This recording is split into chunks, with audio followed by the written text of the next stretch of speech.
कोल्हापूरच्या मंदिरात दिवाळीचा सण खूपच सुंदर पद्धतीने साजरा होतो. एकदा असं दिवाळीच्या दिवशी महालक्ष्मीच्या मंदिरात खूप गर्दी होती. फुलांच्या माळा, दिव्यांच्या रांगोळ्या आणि दीपमाळेने संपूर्ण मंदिर उजळून निघालं होतं. भक्त मंडळी दुरून दुरून आलेली. त्या गर्दीत एक साधी बाई होती. तिच्याकडे ना मोठे कपडे होते ना जास्त पैसे, पण तिच्या मनात देवीवर अपार भक्ती होती. तिने स्वतःच्या घरातल्या छोट्या दिव्याला तेल भरलं आणि मंदिरात नेऊन देवीच्या समोर लावला.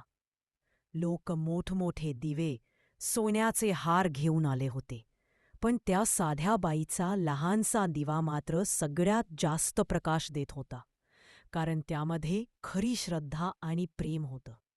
ते पाहून लोकांना उमजलं की दिवाळी म्हणजे फक्त मोठे दिवे नव्हे, तर मनातला प्रकाश आणि श्रद्धेचा उजेडच खरी दिवाळी आहे. त्यानंतर दरवर्षी मंदिरात त्या बाईचा साधा दिवा लावला जाऊ लागला आणि तोच दिवाळीच्या खऱ्या तेजाचा प्रतीक मानला जाऊ लागला. Bing apps